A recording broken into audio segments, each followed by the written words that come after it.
morning, everyone. It is Tuesday, March 31st, and this is your daily update.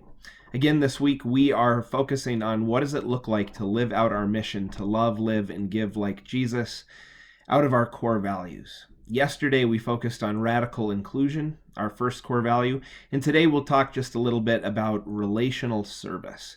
Now, I've talked about this in some of our other daily updates, but I want to take a different approach to relational service out of an experience that I had yesterday.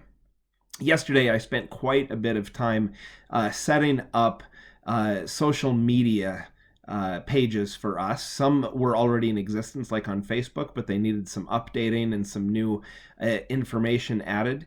I also got an Instagram page set up, and so that we can share photos and other stories through those means. We're going to have our website updated.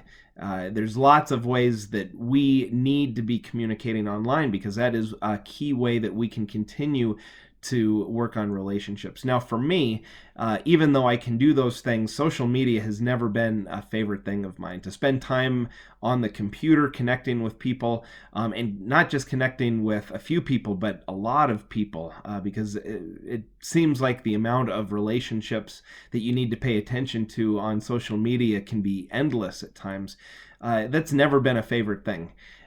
I would much rather prefer to maintain the relationships that are present at the given moment, sometimes to my own detriment. And I remembered yesterday how important it is that we can be served in relationship, even online through social media. And I'll give you this story. Over a decade ago, when I was serving as a youth director at a Lutheran church in California, had the opportunity to spend quite a bit of time in Tijuana, Mexico. And I met, at that time, a young teenager named Gabriel. He would sometimes come to the church and volunteer to help support kids and would share lessons and would help teach the kids in the church. He was a very faithful young kid at the time, and we did connect over Facebook, but it's been some time, a number of years since we've actually engaged. Well, yesterday I posted a picture of our church sign at the church on social media that says at 9 o'clock every day we're going to be praying for those who are sick, those who are unemployed, those who are isolated. And he responded to that picture. And I'll show you 3 ways how he served me through relationship now as he is an adult and quite a bit older. First, he checked in. He saw the picture and he just wanted to know how I was doing and how our community was doing in the midst of this pandemic. And so I think the first lesson you can learn on how we can serve one another through relationship online is to simply check in, see how each other are doing, and he did that. The second thing he did is that he reminded me, and not just me, but through me, he reminded our community that we aren't alone.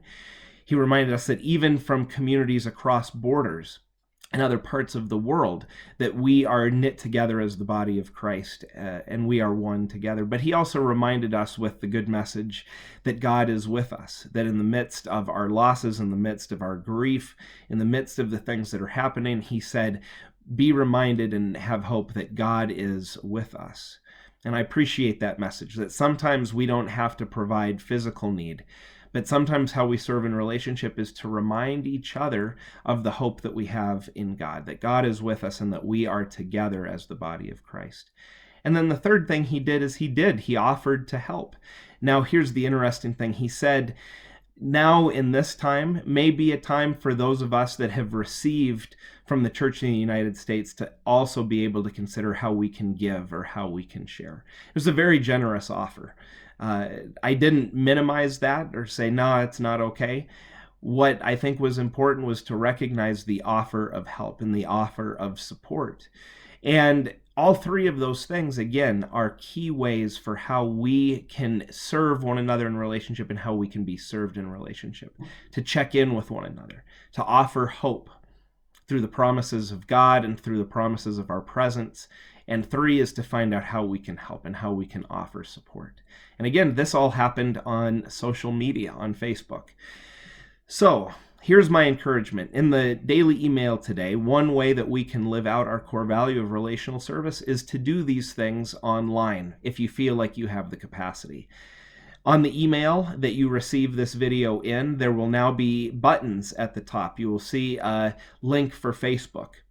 You will see a link for Instagram. You will see a link to YouTube for our videos, and you can see a link to our website that will be updated in the next day or two with different formats and different ways to engage. And these links can be shared with others. So if you would like to help serve, you can jump on and follow us online and connect with us through social media.